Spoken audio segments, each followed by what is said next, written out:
Imo. Cuibadis. Thermopolium.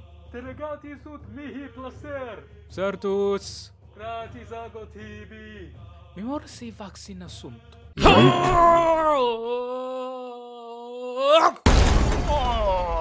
Where Mars? What on terror? Are you alright, soldier? Me Kaiser? Macrodian. Bonum, est dividere inculum. Potest etiam serve? Ove, me Kaiser. Bonum. Well, that was unexpected. Ha! Demonum. Wait, you can see me? Yes. Yes, he can. Oh no. Turpia creatura permatam cadis. Roma ATERNA. Damn straight. Well, this is unplanned for. Salutations, Rangers. General Belly 101 back at you again with some more lore. Boom! Roma ATERNA.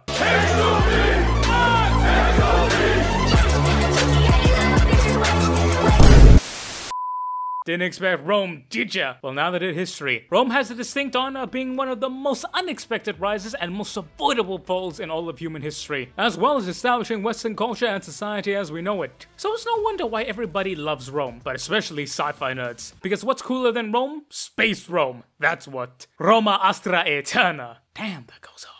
So it's no surprise that 40k has its fair share of Rome-inspired factions, from the breakaway Severan Dominant to the Imperial Senate, and, well, the Emperor of Mankind. Yet, when you think of Rome in 40k, there's really only one answer.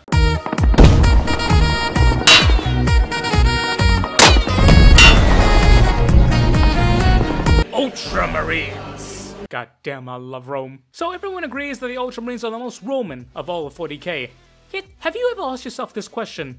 Just how Roman are 40k Space Romans? Well, in today's video, we're gonna find out just how short an Ultramarines Gladius is, how strong is their concrete, and just how sweet their Bosca is. As in today's episode of HistoryHammer, we find out just how Roman are the Ultramarines. Look, I know, no intro, but I'm working on a new one, but this shit's hard, man. Okay, enough of that there. Time for Rome, baby. So, how are we going to do this? Simple, my dear fellow. First, we'll be looking at the Ultramarines during 30k. Why? Two reasons. Number one, that's where the Legion culture was strongest, and 30k factions generally have more personality when compared to the 40k counterparts. Number two, since Gilead was revived by the almighty power of thick Eldar titties. Resurrection by erection. Realized that breaking the Legion was kind of a dumb idea, and is slowly trying to return the Imperium and Ultramar back to 30k, or as close as they can get. Thus that means 40k's Ultramarines are going to be getting more 30k. Now that that's been established, we'll be grading Ultramar in 5 categories: economy, politics, culture, military, and finally, society. Seeing how good they are in each category, and then how close they come to the Eternal City. BTW, we're going to be looking at Rome post-Second Great Civil War during the reign of Augustus and during the Pax Romana, because that's the era Ultramar is trying to mirror. I mean, Gilead is Space Caesar after all. And from there, we'll be able to grant the Blueberries a final score. And finally, we will be able to definitively answer, kinda, how Roman are the Ultramarines. Stay tuned to the end, because the answer will both surprise and yet not surprise you at the same time. So while in the 40k universe, it's blood that makes it run, it's money that makes our will go round. So that is where we begin, as we take a look at the economy of Roman Ultramar. Part of the reason why Ultramar became so well known throughout the Imperium was because of its powerful economy, and its quality over quantity approach. During the Heresy, each of the Space Marine legions were incentivized to conquer as many planets as they could, but that was the only requirement: compliance. How they got that compliance was up for several layers of interpretation. You could be like the Salamanders and ensure that the population was okay and happy, you know, left in a good place, or you could be the Night Lords. Yeah. Now what the Ultramarines did with their planets wasn't unheard of or revolutionary by any stretch of the imagination. Yet what made them unique was the scale and the organization of it. The standard template was to rock up, offer diplomacy. If they say no, then Rome do what they do, baby.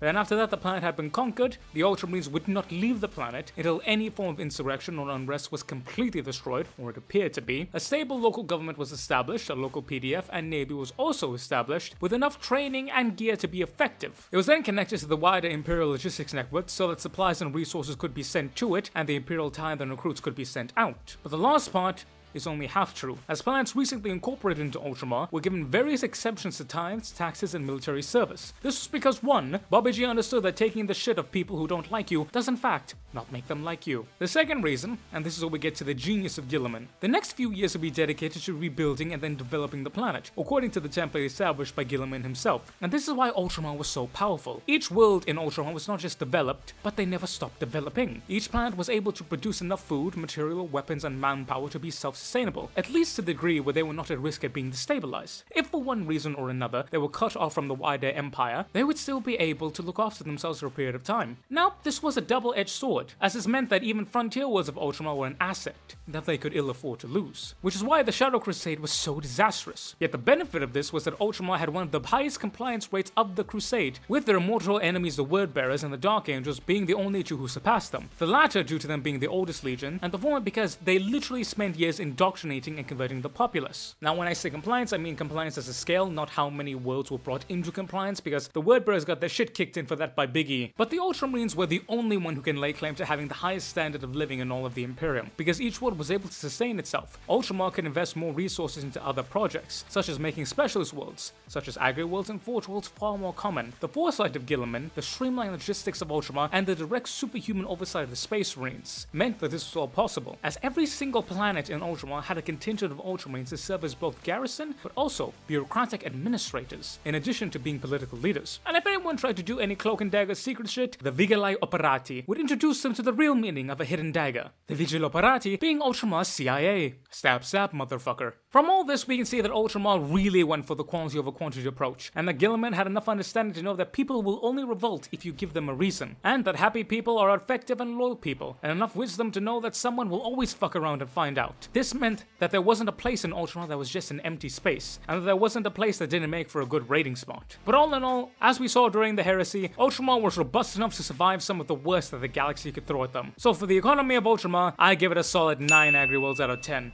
Just missing out on a perfect score due to the fact that losing one planet really hurts. Now, how does the Roman denarii compare to the Ultramarine throne? The Roman economy, like all pre-industrial revolution civilizations, had an agrarian-based economy, cultivating grains and vegetables as well as raising various livestock animals. But what separates Rome from almost every other ancient civilization, with ancient China being the only other one that comes to mind, is that they were able to cultivate an advanced economic system based on banking. Roman citizens were able to place their money within banks, and the banks were able to offer a variety of services. And it's really crazy how similar our modern banking is to that of ancient Rome. We have examples of Roman citizens taking out loans to start a business or investing in the Roman stock market. Yeah, I'm dead fucking serious. They even had their own financial crisis. AD 33, check it out. It's fucking wild. The Via Praetian was Rome's version of Wall Street. This offered stability and allowed people to stop focusing on living day to day, and it gave them the ability to invest in their futures, allowing for generational wealth to become more viable for non-noble families. And that's just for the normal person. The Roman Empire was renowned for developing its lands, most famously by building roads and border defenses. Roman lands were incredibly developed, with cities developing over years. Recently incorporated provinces would see an influx of new settlers, most of whom were soldiers who fought to conquer the land in the first place. These new Roman colonies will receive the double boon of patronage from not only the government, but also private citizens, as well as exemption from taxation and military services. Now, Rome had to crush its fair share of rebellions and revolts, but once the initial flash fire phase was over, which took anywhere from a few months to a few decades, the land would become seamlessly incorporated into the empire, Gaul being a perfect example. A whole mess of war to begin with, yet after a few decades it would become a core part of the Roman Empire. Part of the reason was because Rome brought with it its skilled laborers. Since the average Roman citizen didn't have to worry about getting food, skilled crafts such as masons, carpenters, blacksmiths, and engineers were allowed to flourish. These women produced valuable items, which then could be traded via the Romans' master road network, which all fed itself back to the economy. Combine this with the fact that the administration of each province was done by either the current or former military personnel, as well as Rome's efficient tax collection system, which was privatized BTW, and the fact that the Roman standard of living was pretty good. It looks like Ultramar just hit the old Control-C, Control-V, yet this ain't it, Chief. So, those of you who are historically inclined may have noticed I've yet to mention one very big and detrimental thing to the Roman economy, that being slaves. Slaves were a massive part of the Roman economy. Now, being Indian, I know a thing or two about slavery. Yeah, it's pretty shit. So, aside from the severe moral implications of slavery, its detriment to a civilization's economy is intrinsically connected. We saw it with the Spartans, the Hittites, and with the Romans. So, remember how the Roman economy is built on farms. Farms require a lot of labor, which means a lot of good work for the locals. Yet, Why pay someone to work for you when you can just get a slave to do for it? And the fact that Rome did a lot of conquering meant that there was an abundance of cheap slaves. This wasn't an issue at first, as the other alternative and the preferred alternative was to join the legions. Yet, this wouldn't last long, as a terrible cycle of cheap slaves to cheap labor to cheap goods meant that inflation was ripe. Rome would suffer such bad hyperinflation that it would take the induction of a whole new currency for the economy to recover. Combine this with the fact that military service would fall out of favor due to it not paying shit, and the likelihood of death was far higher than in previous centuries, so no military job and no civilian job. Yep. That's a civil crisis. In addition to the fact that as good as the Romans were, they were not space marines, and the Roman fulmentari, which the Vigila operati were based off of, didn't have modern tech of the 41st millennium. Corruption was rife throughout the empire, which some of the first thing great emperors did was crack down on corruption via governmental reforms, and a few stabs with the sword.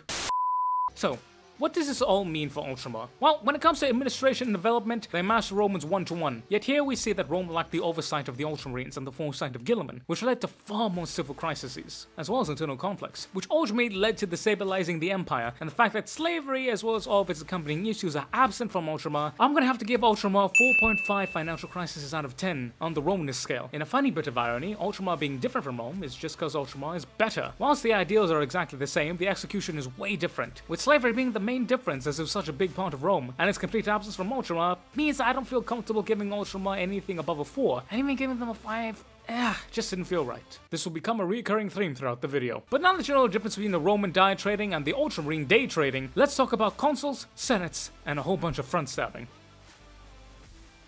So, how does Ultramar handle the old song and dance of making people just happy enough so they don't want to kill you, and just mad enough so they'll have that random half-thought about you before they go to bed? Well, before Gilead, it was basically the Roman Republic, socio-economic problems and all. So there was this form of senatorial class, which made up the Senate, or something of its equivalent, which then elected 2 consuls to perform both civil and military duties. Given how far Ultramar seems to mirror Rome, I'd reckon it's safe to say that the Ultramar also had a version of the other political Roman bodies, such as the plebeian tribunes, quaestors, and praetors. But one distinct difference is that the Ultramarian consuls didn't seem to have time limitations on their service, as Guilliman was brought to Corno as a child, and he was still consul when he died. Spoiler alert, by the way. If Gildaris Augustus, you now know who Caesar is. Of course, there are other possibilities. It could be that Corno served as consul when Guilliman was found, and then was re-elected consul in the year he was murdered, but that seems a bit too convenient. Another option is that the service time limit was longer than 1 year. We don't know how long Gilded was fostered by Corno, but given how prowess usually come to full maturity in a few years, it's possible that Corno was approaching the end of his term, if said term was 5 years or greater. But Guilliman was said to have a cherished and long childhood with his mom and dad. Now it is possible that he could have had that in 5 years, but it still doesn't feel right with me personally. Now we come to the last option, which is actually the historical option, and that the term limit was 1 year, but Corno and Galen being the dude who murdered Corno, he doesn't really have a historical counterpart. I mean, Corno isn't really Caesar. Well, he's Caesar minus the warmongering, and he was, Corno was the best port of Rome/Ultramar, and Galen was all the bad parts. There we go. But yeah, Galen was a dick. So, Corno and Galen could have artificially extended their terms to continue brewing the Cold War, which we should probably talk about. So, Ultramar had a massive class disparity, with the land-owning senatorial noble class having most of the wealth and being rather greedy with it. Combine that with the fact that they also controlled most of the political power, and the fact that Galen wanted to make this absolute, essentially turning Ultramar into a 17th century absolute tyrannical monarchy. And then on the flip side, we then have Corno who was opposing him, as he sought to empower the other 90-ish% of the population, and began to reindustrialize Ultramar, and return it back to its pre-Dark Knight productivity. Thus, we have the support of the populace, but also the emerging industrial magnates and involving business and middle class. And Corno was winning. Like, really winning. As in, the only option Galen had left was to try and launch a coup type winning. So, yeah, that's exactly what he did. Guilliman had just pacified the province of Illyria, a nice Easter egg for us history nerds, much appreciated. As he and his army was returning back to the capital of Ultramar, they found it in flames. As Guilliman began to re-establish order, he found his dad, who had been Caesar's special. He wasn't stabbed, per se, he was poisoned, but unlike Caesar, he was still alive. And he was alive for 3 days, commanding the defenses, despite being poisoned. Corno is literally much more of a Cincinnatus in my idea, because bro is just a Chad. He is the definition of every good Roman virtue made manifest. Corno, Chad, Gilead, Corno the Chad. God damn it, do I love this man. And as Corno passed away in Guilliman's arms, he told him of Galen's betrayal, and he told Guilliman to save Ultramar. All of it. And this is very important, which we'll talk about later. Also, how Corno told Guilliman it was Galen was pretty sick. He couldn't just tell him because he was afraid that the poison was in his breath would hit Bobby G and might do him harm. If only he knew that bro was a Primarch and that shit don't stick, but Corno was a thoughtful guy. So Corno gave him a coin. At first, Bobby G thinks that this is just a throwback to an old lesson he learned way back when, that as long as in McCracken doors, so will a part of Cornwall, etc., so on and so forth. But later, as Gilman begins to look at it, he realizes that the coin given was of Gallon, not of Cornwall. You see, during the rule of Ultramar's consoles, coins would be minted that would have one side of each console. In this case, it was supposed to be one side of Cornwall, one side of Gallon. But this stuff here, this has no coin at all. It's all just Gallon, meaning that as this was the last thing that Cornwall gave to Gilliman before he passed away, and he was talking about who was at fault, since there was no Cornwall, it was all Gallon, therefore it was in fact all Gallon's fault. Super sick little detail. Really pog. Really like it. But Gilliman restores order and crushes the coup. He's then made the sole consul of Ultramar, and from there he would go on to finish what his father started, completely dismantling the old political structure and instituting a strict meritocracy. And he also reformed pretty much everything. But these were all based off what his father had started, with a strong but meritocratic senate, a leveled, efficient bureaucracy, and most important of all, several anti-corruption measures to prevent the evils of yesteryear. And like I mentioned before, the superhuman oversight of Gilliman and the Space Marines meant that corruption had no place to thrive. Also, Gilliman till this day holds the title of First Consul of Ultramar. He never named himself Emperor or changed the political structure of Ultramar. Now you may argue no one would ever oppose him, which is true, but the fact of the matter remains, he never made an attempt to be anything more than the First Consul. So, down to the nitty-gritty of it. A planet will have a governor, and said governor will rule over a planetary senate, which is then voted in by the planet. Each planet will then have a representative to the subsystem, which also has a senate. Each subsystem will have a representative to the system senate, and then finally each system has a place in the true Ultramarian senate. BT-dub, we don't know what these bodies are called. I just chose senate aside from the system senate, which is called the senate, but you know, it just makes sense. Probably, maybe, it makes sense to me. Also, Space Marines are involved in the Ultramarian political system, with Ultramarines serving in every form of government, with the Scouts serving on a planetary level, and veterans on the system level, with Gilliman reintroducing the Tetrarchy of Ultramar, with Ultramar divided into 4 quadrants, each quadrant rolled over by a dux, or a Duke of Ultramar. There's also a 5th spot of the original Ultramar system itself, with Ultramar itself and the 4 other planets, that being the capitals, known as the King's World. As I mentioned, each of them serving as the capital of its respective Tetrarchy. These Dukes serve as direct seconds to Gilliman, and functions much more on the day-to-day running of Ultramar rather than the Senate, which is far more political and policy-focused. So, what happens if an Ultramarine goes in campaign? Well, usually he might appoint a proxy in his place, or rarely, who will be kept up to date in current affairs and only be contacted for important decisions. So, how does Ultramar rank politically? Well, surprising absolutely no one, nearly perfectly. The systems were so smartly created with so much foresight that it was only possible by a Primarch. And the oversight so potent and efficient, again, only possible due to Space Marines. This means that Ultramar has the perfect political structure, and the fact that it lasted 10,000 years without the big G goes to show just how really good it is. Call me biased, but I gotta give this 10 tax return forms out of 10. Now you may argue it's not a true democracy, and should lose points for that, but I mean it works better than a democracy, so I don't know. But even then, if you're super hypercritical, it's at least an 8.5. Gillidan knows what he knows.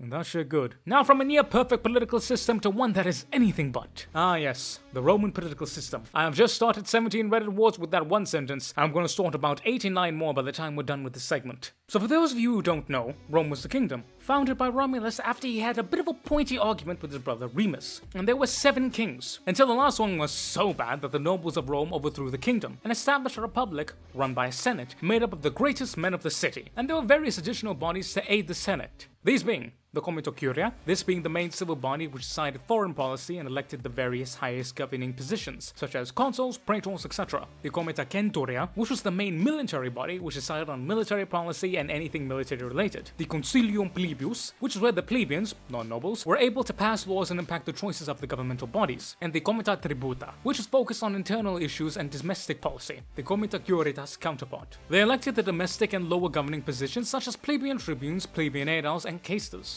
The highest office in the Roman Republic was the consulship, in which 2 were elected each year, the idea being that one would balance out the other, as each had a veto they could use. After one had served a term as a consul, they would often serve as a proconsul, which was a governor of a republican province. Each province had a set of officials that would assist the governance of the province, known as the magistratus, which was a collective term for Roman officials. Roman magistrates were divided not by their role, but rather their level of magio potatis, or how much major power they possessed, though there were duties that were synonymous with each role. Point being, there was a precedent set for officials, but it could differ depending on whatever the hell. Also, civic and military leaders were very much so intertwined, with the civil leader expected to lead armies and vice versa, with consuls also being the top commanding generals. So, from top to bottom, we have Caestus, which held administrative and financial duties, the Aliads, which handled more social issues such as public spaces, bathhouses, and gymnasiums, as well as food matters, praetors, which dealt with anything and everything legal, and at the very tippy top we have consuls, which were in charge of overseeing pretty much everything. But there was one office being above even these, that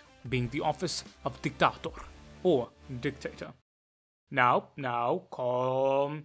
It means something completely different from today's meaning. Fun fact, it's actually night and day compared to today's meaning. The dictator was an emergency office in which the Senate would elect one man and give him executive power to navigate a dire crisis that Rome was facing at the time. This usually lasted about 6 months, but would be extended until the crisis is over. And here we come to what surprises most people, and that is this early system worked nearly perfectly. Even the office of dictator, which, believe it or not, was never abused for the first 400 years of the Republic, and it was regularly used for the first 300, and during the last 100 it was never even invoked. The most famous being Lucius Quintinius Cincinnatus, who gave up being dictator not once but twice, and went to being a farmer. Twice! Now, it was a wealthy farm, but it just goes to show that for the majority of the Republic's existence, save for its last 100 years, it was the rare instance of getting exactly what you paid for. The Republic was based on moral virtues, civic loyalty, and military duty, and it was that. Like, it's really surprising. No, seriously, look at it. There's, like, no instances of any rubbish until we get to a certain chap. So, what happened? Well, like all good things, it just takes one motherfucker to fuck all the shit up. And that was Lucius Cornelius Sulla Felix, who has the distinct honor of being the motherfucker who started the Roman tradition of fucking civil fucking wars. This motherfucking bastard. Look at Roman history. Now, you may think I would be being a bit extreme. I may be hyping this up just for the bit, right? No. Look it up. Before this motherfucker, the concept of Roman civil wars basically didn't exist. There was nothing. Nada. Zip. Zero. Nada. Then after of this motherfucker, we get the biggest civil war in Roman history, and then the precedent comes in of all the fucked up shit that happenings. This motherfucker is the cause of it. This bastard. This guy. Fuck you. Fuck you, motherfucker. Fuck you. Where was I?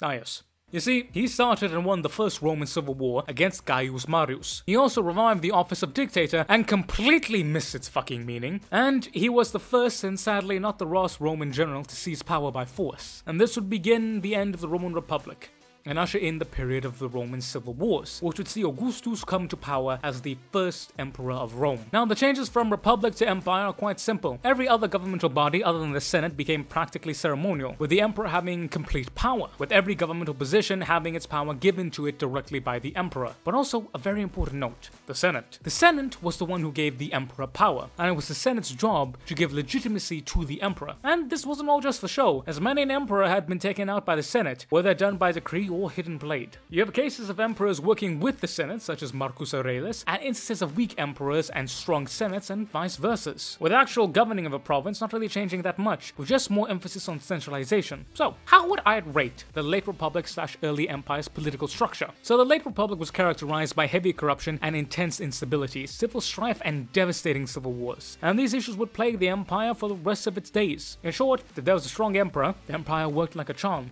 If there was a weak emperor, the empire would fall to its own internal vices. Now, what was supposed to prevent this from happening was the Senate. But the Senate had already been fucked up for about a century at that point, so there was nothing really to check and balance a weak emperor. Thus, do we see a pattern of peace, stability, and prosperity, followed by a crisis, then recovery, and repeat ad infinitum, until the empire ran out of land and good rulers. When the empire was up, it was up, such as the Pax Romana, and when it was down, like the downfall of the Eastern Roman Empire from the 13th century onwards. So, I would give the political system of the early empire a solid 6 imperial degrees out of 10, as it could go either way. You could get a Trajan, 101 out of 10. Or you could get a Nero, which would then result in a horse asking if that is indeed your full legal name. So, how does Ultramar stack up to Rome? Well, like in the economy, Ultramar is just an idealized Rome. Ultramar kept its other governmental bodies, and in the case of an emperor, Gilad is basically immortal, so you'll always have a good first consul. And due to the Space Marines, the Ultramarine Senate not being fucked, if Gilad is out of the picture, his boys can still keep it going. And here we come back to the point I mentioned earlier. Gilad literally had Galen in his hands. He could have killed him then and there, and would have been completely justified in every measure. Yet, he didn't do that. He instead imprisoned him, and fixed the city by restoring order, and then had the Zenit vote on Galen's fate. And he allowed it to run its course. He didn't meddle with the process, and when the Zenit voted for him to die, Gilad did not kill him. Instead, he was led to a hill outside the capital city, and beheaded on that hill in the traditional way that traitors to Macragge had died. Gilliman mentions this himself. He did not want to set the trend of one man seizing power, so he did what few men can do. He took the L. He allowed his personal feelings and wants, his pride, his grief, his vengeance, his right. He allowed all those things to be placed second, so that the dream of Ultramar, the dream his father died for, could be allowed to live. And not just live, but thrive. For all of eternity. And that is the main difference between Guilliman and the rulers of Rome. He chose the Empire, rather than himself. But more on that later. So how well does Ultramar copy Rome in this case? Solid 5 out of 10. A lot of good, yet none of the bad. Now from taxes and laws to togas and turnips. Yep, time for culture. Right, super short this time. Ultramarine culture is Roman culture, but not completely. Ultramar has a few things that make you unique, such as axes being a sign of honor and office. But for the average citizen, the community is the core of the culture, with public bathhouses, gymnasiums, and eateries. Military service was also seen as a point of pride. And I mentioned before, military service and political service were closely tied together. Also, art was rather important, with paints, frescoes, and sculptures being mainstays of Roman culture. Even more so than that was the oratory tradition the Romans inherited from the Greeks, with many schools of philosophy being created and improved upon. There are also places such as auditoriums and assemblies, where men could gather and discuss pretty much anything, from poetry to politics to social issues. And these weren't exclusive to men, as the women had their own counterparts to these spaces. And as I said before, the idea of community was foremost. And not just the immediate community, it was your whole city that was considered your community. If you lived outside in the countryside, it was your whole village, with things like bakeries and breweries being essential cornerstones of society. Also, the fact that every city had a garrison meant that the military and civilian life blended near seamlessly, during times of peace, that is.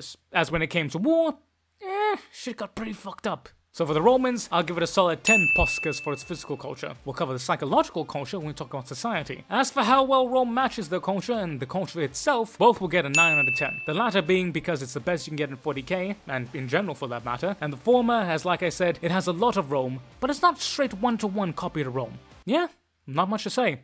Rome good, simple as. But now to something I got a lot to say about, the military.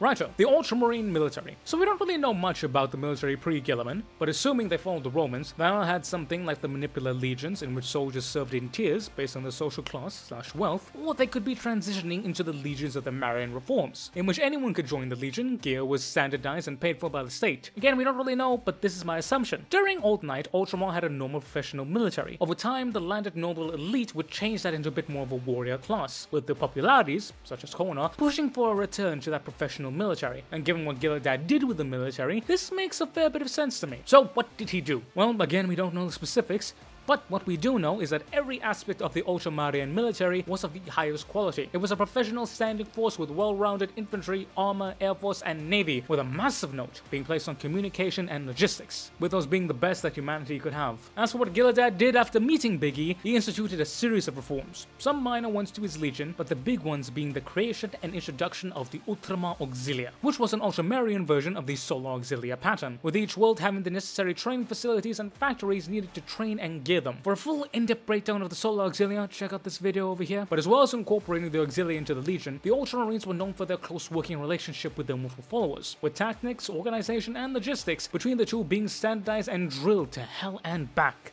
So, how did this look like? The Ultramarines at the time of the heresy were organized into 25 different chapters, each chapter being 10,000 Marines strong. From there, we're not too sure how it was subdivided. We know the Ultramarines used companies, but they could either be with their 100-man companies laid out in the Principia Bellicosa, or more likely they were upscaled like the chapter was, as each chapter is supposed to have 1,000 Marines rather than 10,000. So, my guess is that a 10,000-man chapter would be divided into 2 battalions of 5,000 men each. This would then be divided into 1,000-man companies, and then finally into 100-man platoons with 5 20-man squads. Again, this is just an educated guess. Now, the vast majority of the Ultramarine chapters will focus on a combined arms approach, with each chapter having its own armor pool, air force, logistic bases, naval assets, and Ultramar Auxilia cohorts. Speaking of the Auxilia, they were divided into cohorts of 120,000 men each. They were subdivided into 100 sub-cohorts of 1,200 men each, then each into 20 tertials of 60 men each, and then finally into 3 sections of 20 men each. Each cohort also having its own armor pool, air force, logistics bases, naval assets, and all of this combined meant that each chapter was a mini expeditionary fleet on its own, without even being referenced in the universe. Guilliman's whole idea was that he never wanted his boys to be unable to do what they needed to do when they needed to do it. Ultramarines were trained in every aspect of warfare, from sieges to the guerrilla warfare. They knew it all. But you see, the Ultramarines really never had an S++ tier unit. They were never the very best at one thing, except for logistics. And even then, there were a few who gave them a run for their money. But every Ultramarine unit was an A+ tier unit. meaning that in most situations, an Ultramarine would be able to get the job done, and that was their strength. They're not perfect at anything, but they're damn great at everything. Now some of you may say a jack of all trades is master of none, but go and look up the full version of that saying. Now this is to say that the Ultramarines didn't have their specialist, but it was rare to see it confined to one chapter, with there being only 2 exceptions. That being the 4th chapter, the Aurorans, which were an armored assault specialists with 5 times as much armored elements as a normal chapter, and the 22nd chapter, the Nemesis chapter, which was the Legion's only destroyer formation. The Ultramarines put a massive emphasis on tactical flexibility, being able to adapt to any situation, no matter how many times it would change or how drastic said change may be. They were drilled on countless scenarios, but moreover, they were taught on how to think on their own, and how to determine what was the best course of action for them to take, meaning that no matter how much you put them on the back foot, give them time and they'll find a way to bounce back and win, with Kelth being the perfect example of an Ultramarine tenacity and skill. Combine all this with the fact that the entirety of Ultramar military was reorganized into the Ultramar Auxilia template, that Space Marines were heavily integrated, the military being completely meritocratic, and that wherever Ultramarines went they built it back up, means that I gotta give the Ultramarine military 10 shopping gladius out of 10. And this is the one time where I will brook no argument. This is a 10 out of 10 military, and I mean hell, proof is in the pudding. The Ultramarines are one of the most effective legions out there, but from one effective legion to another, Rome time, sonny boy. So the army of the late Republic / the early Empire.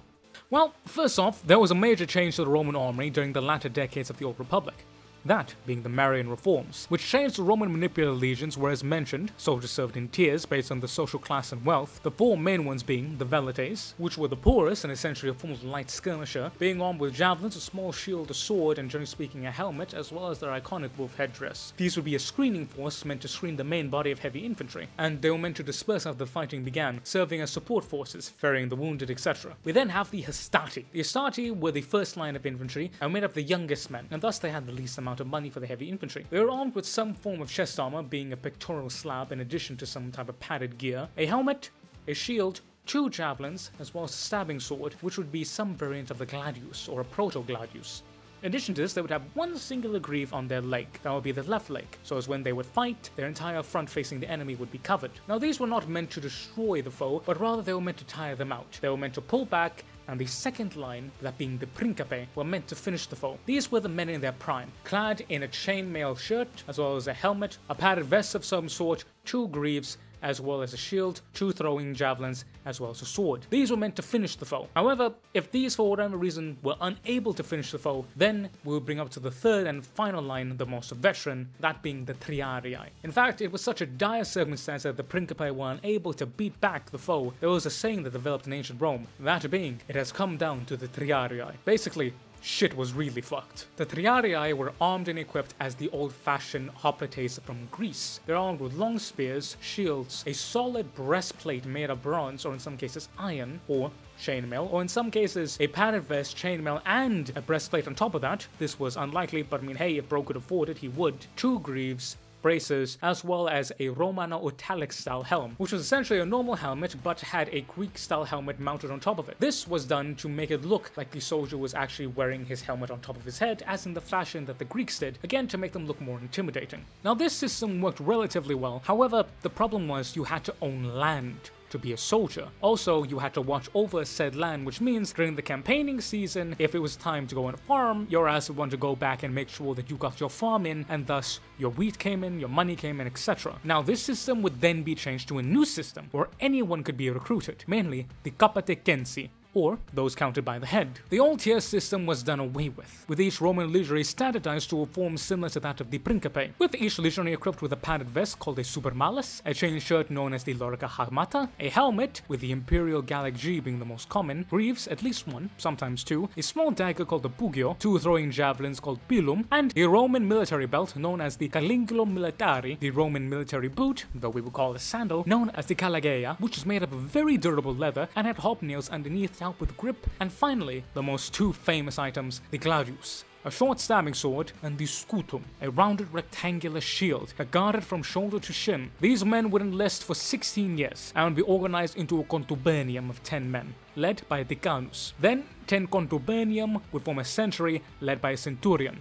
6 centuries would make a cohort, led by the most senior centurion, and then 10 cohorts would form a Roman legion, or a Legio Romano, of 6,000 men. These new legionaries were very different from the old ones, as since each man was now a professional soldier, the level of quality went up substantially, and the fact they didn't have a farm to worry about meant that they could go on campaign for years without worry. In addition to this, the fact that the state now supplied gear rather than individual soldier meant that the size of the army shot up dramatically. Also, important to note, only 4,800 of those men were fighting men. The other 1,200 were non-combatants, either slaves or servants. As for the other roles such as light infantry, cavalry, and ranged units, these would be filled up by auxiliary units, which were either allied armies or mercenaries, and varied wildly depending on the legion in question. The legion also now moved faster, as the baggage train was nearly completely removed, with each individual soldier carrying his own items. This had a twofold effect of not only making the army move faster, but also increasing the soldiers' endurance and stamina, thus making them better fighters. The soldiers themselves weren't really too happy with the extra weight, and the nickname Marius's Mules became synonymous with the legion, even well after his death. Something that also survived his death was the adoption of the eagle as the main standard of the legion. Before, there was 5: the Minotaur, the Bull, the Wolf, the Stallion, and of course, the Eagle. This structure would remain largely the same during the period of the Roman civil wars, until we get to Augustus, who would initiate various minor reforms. Well, reforms isn't really quite right.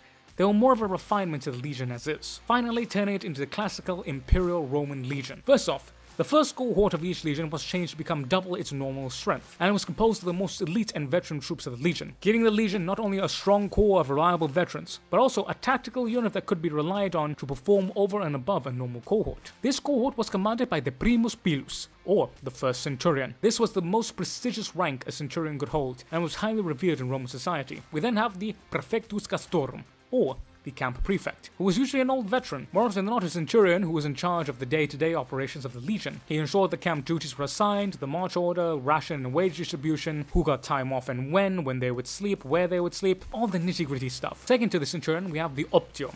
Kinda like a sergeant. He was the centurion's second and resident drill master. Whatever the centurion's will was, it was the optio who would enforce it. Next up we have the signifer. The signifer was a chap who held the century standard, and there will be a standard for each century and cohort, with the most veteran of signiferers carrying the legion standard, the Roman eagle, known as the Equilifer. In the same vein, we have the Concern, or the Trumpeter, with each unit from a century having one. This chap used the trumpet to relay orders, as well as in conjunction with other marching songs, helped the legion keep pace during march, with each legion also having an imagifier, who would carry the portrait of the emperor, so that all would see whose power the legions operated with. Also, if the legion was in revolt, the portrait would be torn down as a sign of displeasure. We then have the Tessarius, or the guard commander. He was in charge of the legion's guard, whether it be during march or in camp. He made the guard schedule and oversaw its operation. We then have the Tribunus Laticlavus, or the broad-striped tribune. He was the second in command of the legion, and was usually a senator in his early 20s, who would use this as a learning experience to gain military knowledge from the army, and political/administrative training from the first in command, that being the Legatus Legionis,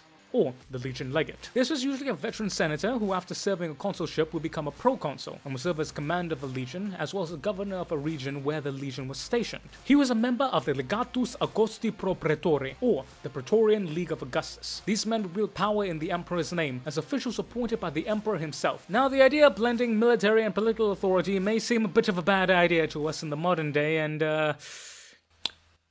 yeah, no, it was a bad idea.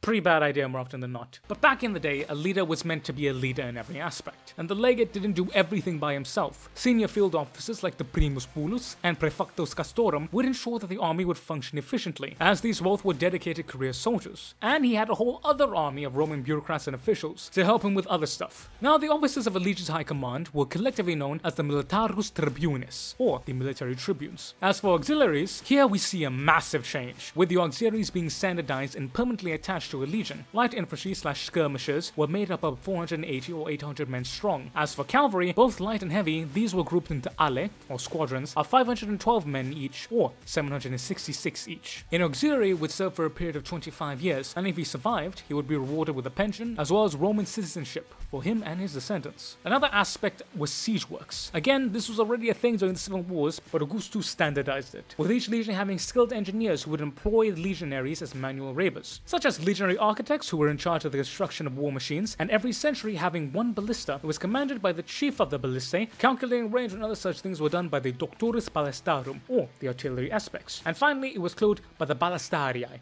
or the artillerymen. Onagers and mangonels were also included at the legion level, while other siege engines such as battering rams and siege towers being constructed on site, unless it was known beforehand that they were needed, in which case some parts could be prefabricated and then assembled on site. Roman legions also built up the area in which they were stationed, with public works such as roads, bathhouses, eateries, workshop, even farms and aqueducts in some cases, being constructed by the legions, with the legion's fortified camp known as a castrum often being transformed into a permanent base, and then a flourishing city. A perfect example being Londonium, or London, which was so well developed it would continue to be the capital of the British mainland till this very day. All in all, when Augustus inherited the Roman army, it was a massive 60 legions strong, about 288,000 fighting men. It would then be downsized to about 28 legions, and then after the trees start speaking German, to a final 25 legions. This gives us a figure of 135,000 legionaries. Historical sources also give us a figure of 250 units of auxiliaries. Now, depending on the variety of factors, how many men this meant could change drastically, but all in all, it is agreed upon by scholars and supported by historical evidence and backed up by good old educated guesses that the early Imperial Roman army under Augustus numbered about 250,000 men, or about 250,000, which is exactly how much the Ultramarines legion was. But before I add blueberries to this tenaganitus, where does the Roman military rate? Now, if we remove all the political instability, that giving generals near unlimited civil power, and the near total loyalty of an army to them rather than a state, which I think is fair as this is more of a political skill issue rather than a military one, the Imperial Roman legion was the most effective military force in the ancient world. While many people may have their own takes and opinions on Rome, one thing we can all agree upon is that the Roman military was top-notch and ushered in the Pax Romana that planted the flag of Rome across the known world. I cannot give this army anything less than 9.5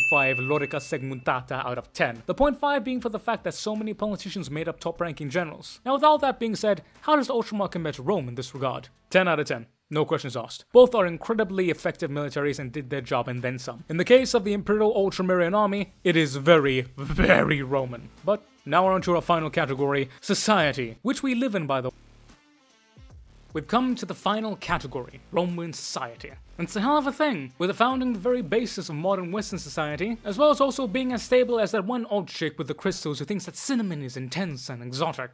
Hey yo, listen my boy, it ain't worth it. You cannot fix it, my guy. Just no. So Roman society could be broadly categorized into three classes: the patricians, the plebeians, and the slaves. The patricians were at the very top of Roman society, and were the smallest group. Essentially, this was because they were said to be made up of the descendants of the Trojan families who founded Rome. In reality, these were just the most influential families who just so happened to be the oldest. These would make up the Roman Senate, and basically made most of the important decisions. And during the Empire, they were the only institution that could counter the Emperor. Getting into the patrician class was nearly impossible. You need basically all the money, also have won glory in war or be one hell of a politician. But not all patricians were rich, snobby assholes. Some families took their status as first families very seriously. They believed that they had a duty to Rome, and to her people. Yet slowly over the years, this would deteriorate. But more on that later. The next class we have are the plebeians. Now the plebeians we can divide into approximately three classes. The upper class, that being the equites, which consisted of lower ranking nobles, military families, wealthy businessmen, etc. We then have the citizenry, which made up the bulk of the population. These were your average soldier, baker, farmer, worksmith, the people who truly kept the empire running. And most importantly, they were all citizens of the empire. Initially, this was only if you were from the city of Rome, but eventually it would expand to encompass everyone in the empire. We then have the freedmen. These were men who lived in the empire, who were not slaves, but at the same time were not citizens of the empire. Eventually, this class would somewhat disappear as the line between citizen and non-citizen would begin to blur, but eventually it would come to refer to something akin to a foreigner, as we get towards the latter portion of the empire, or it could just refer to a freed slave. Speaking of slaves, we then have the final category, that being the slaves. Ah yes, we now come to the shackled elephant in the room. Rome was indeed a slave society, and a pretty chunky one at that, with approximately 10 to 20% of the population being made up of slaves depending on the era. And with that, it brought a few notable benefits and the myriad of problems that such a society entails. However,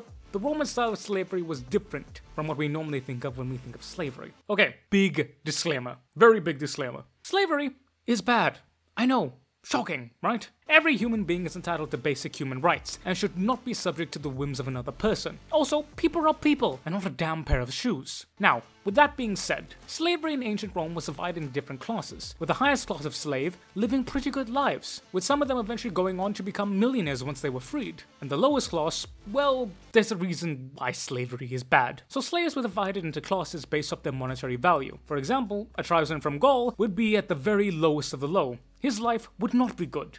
set to a life of manual labor and more likely suffer abuses at the hands of his master. Now, on the exact opposite side, we have an intelligent Greek who knows how to read and write. He would be one of the most highest priced and would be treated very well, living a nearly luxurious life most of the time. So, right now we need to talk about how Romans view slavery. To the Romans, and the Greeks for that matter, slavery was not morally wrong, it was a necessity.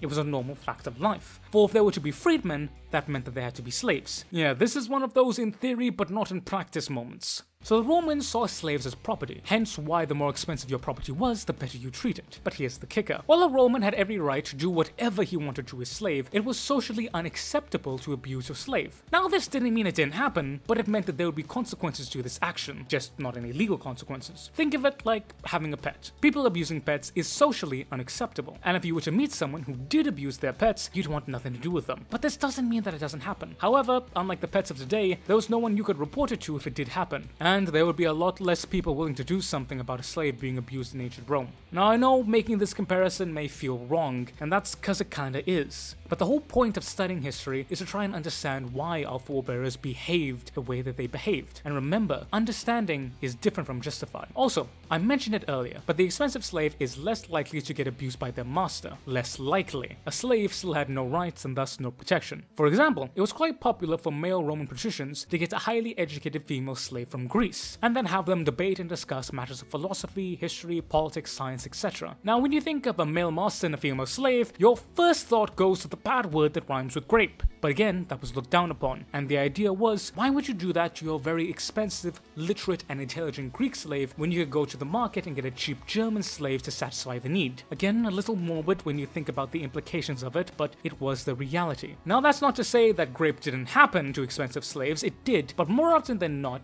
the male master would try and make an attempt to make the interaction consensual. Now, how consensual can you get in a situation like that is a whole other topic that I will not be getting into and is far outside the scope of this video, but we do have several accounts of female slaves being freed and then married by their masters, and eventually living happy marriages. And this did happen, but then again the grape also did happen as well. Again, this is to show you that it's not as black and white as we think.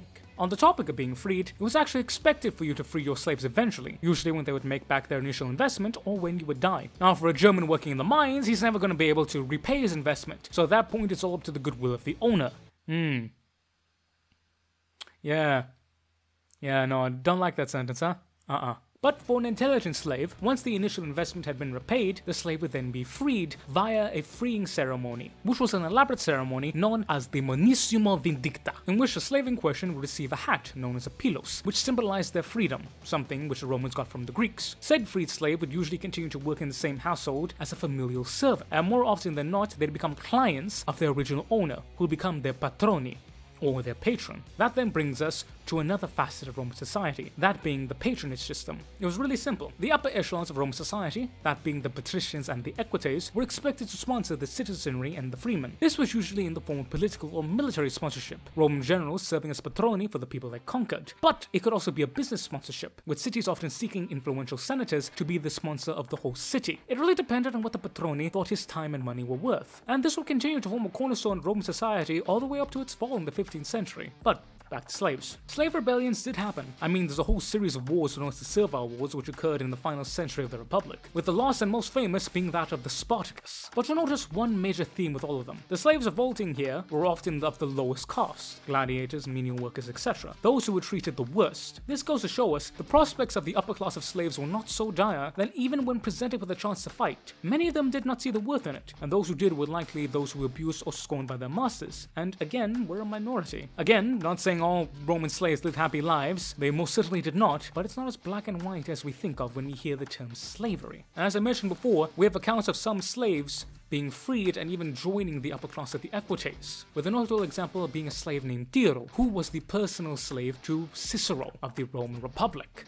Yes, that's Cicero. He would continue to document and write down all of Cicero's speeches as well as his writings and all his rhetorics and oratories. So much so to the point that even after his death he would continue to publish them, and he would live a very comfortable and happy life, continuing his life, essentially creating a biography for his former master. But all in all, we see that ultimately what determined a slave's allotment in life was not any moral standing, but rather It was how his master would be seen by his peers and his ancestors. Throughout Roman civilization, the idea that you must be good or better than your forebears was a very powerful driving factor in the heart of every Roman, with the idea behind it being that you would make your household better and thus Rome become better.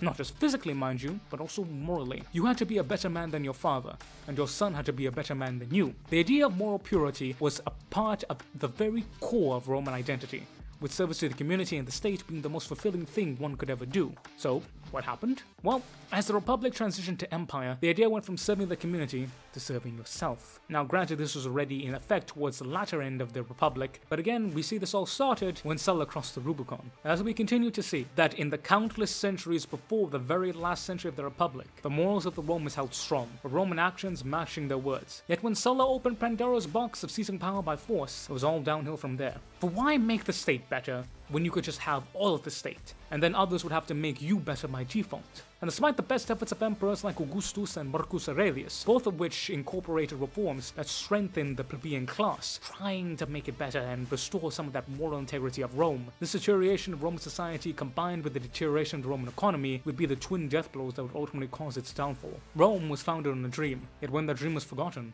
so was Rome. So for Roman society, but for the Great Republic, early Empire, I have to say 5 ceremonial busts out of 10. Also the points being lost for the whole slavery thing, as well as the general deterioration of society. So, what about Ultramarine society? You may have already guessed this, but Ultramarine society is very much like Roman society, but better. For starters, unlike the rest of the Imperium, no slavery, and thanks to the reforms of Guilliman, no social classes, as that was all done away with. Instead, the lack of social mobility that categorized Rome, Ultramarine society is all about meritocracy and social mobility, with it not mattering who you were, but rather what you were good at, and how good you were at it to boot. This means the stability in Ultramar was something Rome could only have dreamed of. Much of this was due to the superhuman oversight of Guilliman and his Astartes, but one thing that did help was the idea of being better than your forebears and serving the state, which had always been prominent in the features of Ultramarine society, but these were only further strengthened by Guilliman. Ultimately, for the society of Ultramar, I give it a solid 8 out of 10, and that's in general. If you're gonna bring it to the rest of the Imperium, it's an easy 11 out of 10.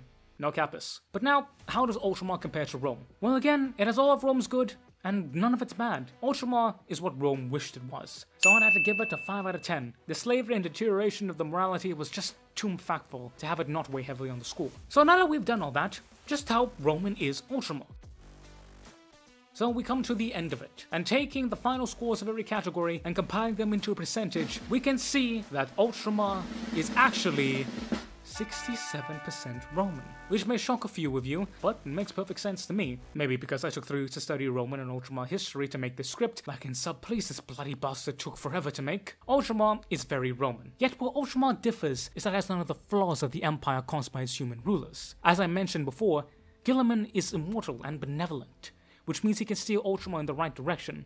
And ultimately, this is where we see the difference between Ultramar and Rome. Rome never had a Guilliman, or rather, Rome never had an immortal Guilliman. Rome had many great men, yet like all great men, they were let down by their descendants. As we take a look throughout Rome, we see that the Roman Republic of the early days was truly what it was meant to be, a bastion of integrity, of morals, and of service. Yet we see that as soon as someone showed that one man could achieve total power, it all fell apart. Rome never had that one man who could have brought it back to the precipice of being a true moral grandstander. Now, the optimistic would argue that's because it never had a true dedication of a strong line of emperors who could bring it back to that point. Some would argue that the reforms it needed just were not a concept yet. If you're pessimistic, you would say that absolute power corrupts absolutely, and it didn't matter what anyone would do. Once Rome discovered its taste for power, it was doomed to fall. Now, for those of you who know me, I'm the optimistic sort, so I would say Rome could have changed. It just needed a strong enough change and strong enough cultural incentive. But then again, I'm not smart enough or learned enough to tell you exactly what that was. But what we see that the main difference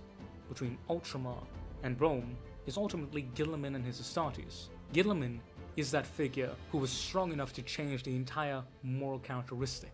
But moreover than that, I feel like we don't give the Ultramarines themselves enough credit. If you read to when Guilliman first brought Conan to justice, you'll notice that one of Guilliman's most ardent haters stood up for him and was the first one to proclaim him consul. Because in his words, quote unquote, "I do not know who you are, but now I see that you are the truest son of Macragh."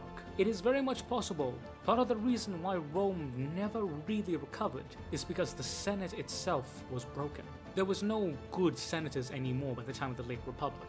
The concept of the noble senator was all but gone. Yet, when we take a look at Ultramar, we see that the noble senator was alive and strong. Moreover, it was founded upon brilliantly by Guilliman himself. And as you take a look throughout the history of Rome and its empires, the idea of making the Senate more powerful never really came into question, because usually, the Senate would be full of greedy men. It makes me wonder then, what would happen if the Senate was disbanded outright, and was hand-picked several of the most good and morally virtuous men to continue the tradition of the Senate, to implement reforms into the Senate so that no greedy man could ever hold power, to make it a true meritocracy rather than a noble class. Maybe eventually the reforms only last a few decades, and eventually after the generation would have died it would revert back to a cesspool of greed and corruption. Or maybe, just maybe, the Roman senators would have learned their ways, and they could have become better, very much like the senators of Ultramar. But ultimately, what we see is that Ultramar is based off the idea of the noble man, the dutiful man, not the man of mythos, not the man of the perfect character, impeccable looks, impeccable, perfect, no, not that man, but the noble man, the realistic noble man, who when faced with blood at his doorstep will not become opportunistic and seek the best for him. He will instead throw his lot behind the best man, the man who is most capable to solve this crisis, a man who he believes is the truest strength for his nation. He will then endeavor everything he can to help that man and to help him make sure that not only his family, but his nation will succeed. At the end of the day, to truly put yourself behind someone and to serve the greater good rather than yourself. To not worry if you will be compensated after the fact. To not worry if anything bad will happen to you after the fact. To trust in him as he trusts in you. And ultimately, we see that that is the true dream. You see, throughout all of this video, I've been saying it's Guilliman and his Astartes that are the different point. They're the reason why Ultramarine is so Rome, when Guilliman and his Astartes are inherently a fictitious idea. They are the dream. And some of you may have already put that together, but I'm here to pose to you a different theory. The reason why Ultramar is so good, and why it has none of Rome's flaws, is not because of the fictitious idea of Guilliman and his Ultramarines. Rather, I would say, is the fictitious idea of the dutiful normal man. The fact that throughout our history we have so many tales of good men being sidetracked by self-serving bastards, that throughout all of it, many good and great men have stepped aside only for incompetent rivals, corrupt and evil men to fuck everything up despite how hard they tried. I would argue that the dream is the idea that a dutiful nobleman can step down and have dutiful noblemen take over and truly have a benefit to all of the state and all people within it. Now some of you may say, Brad, Ultramar is not a dream, it's not truly a democracy, Guilliman is not truly benevolent. And to that I say, yeah, you're probably right on that. But let me ask you this. Is there anywhere in the world in which we live in that there is truly a benevolent leader? Is there any country who can truly raise their hand and say, my leader is purely 100% benevolent and has no interest whatsoever other than making me happy? Is there any country in the world that can truly say everyone is happy? To me, no. No, there isn't. I don't live in a truly benevolent society, and I can't say that you do either. But Ultramar is closest that we can get. And I don't know about you, but I would take the 90% guarantee society than a chance at 100% personally. Because it is the idea, the myth, the dream of a dutiful man. And ultimately, we see that that is the true dream of Rome. The true dream of Rome was a city of dutiful, honorable noblemen, of a class of patricians, those who served with distinction, without any fear of corruption or immorality, that still included the plebeians and gave them a voice in the government, a place where all men could come and still discuss amongst each other in respect and honor the idea of the dutiful man, the true dutiful nobleman, not a mythical figure, not someone who was so incredible that they defied all expectations like the demigods of old. No, this was a man who, when push came to shove, stood not for himself, but for his friends, his family, his community, his city. And that is an idea that is so foreign to us. For we who live individualistically, we're cooped up in our rooms online, and when was the last time you went outside to your neighborhood and just talked to people? I know it's been a hell of a long year since I've did it personally. When was the last time we ever did that? The dream of Rome is the dutiful man who communicates, who stands, who builds with his city, who builds with his community. And that ultimately is the dream of Rome. Not of the empire, not of the city, but of the man. It is men who built Rome, and it is men who brought Rome to its knees. And that, ladies and gentlemen, is why Ultramar is so much better than Rome. Because it has the dream of Rome. The dream of good, dutiful men. Men who are willing to put their lives on the line to stand against the horrors of the 41st millennium. Men who are willing to put their lives on the line, to put their lives against the wants and needs of their own wishes, but rather for the survival of the 500 worlds. And that has lasted for over 10,000 years. The good, the dutiful, the noble men of Ultramar stand where all others have fallen. And that is why Ultramar is actually more Roman than Rome itself, because Ultramar is truly the dream that is Rome. For there was once a dream called Rome, and the dream of Rome was the dream of its men, dutiful, honorable, noble men. And in the world of Warhammer 40k, believe it or not, that dream is made reality. And that reality is called Ultramar. And in that case, Ultramar is 100% Roman. Oh, Jesus Christ, that took fucking forever. So, yeah, ladies and gentlemen, that has been how Roman is Ultramar. This video took me forever to make. 3 weeks to write a script. Took me a goddamn nearly an hour and a half to bloody record. My throat is knackered. This is terrible. I'm tired. I'm very tired. Yes, but thank you also very much for watching. A very big thank you to Mr. Thomas Moslawns. Thank you, sir, for your continued support. Join the memberships if you want early access to these videos, as well as a whole other slew of benefits. And if you just want to send your boy $1 saying thank you, I love you, but remember, you don't have to, because I will always love you no matter what. Mwah! And thank you just very much for watching. I'm tired. Thank you for watching. I appreciate you. HistoryHammer's back. I will make a intro whenever I find the chance to. I love you. God bless. Take care. Comment down below. Let me know what you guys think about Rome. I love Rome. I'm tired. I'm going to make a short and then probably play some Apex. I like Apex. I may be streaming Apex. Let me know if you guys like that. I'm just rambling at this point. Thank you. I love you. God bless. But I have been General Bradley 101, and you have been beautiful, awesome, and amazing people. Thank you also very much for watching. Make sure you stay honorable out there, boys and gals, and stay very Roman out there, boys and gals. And I will catch y'all next time. Dismiss, Rangers.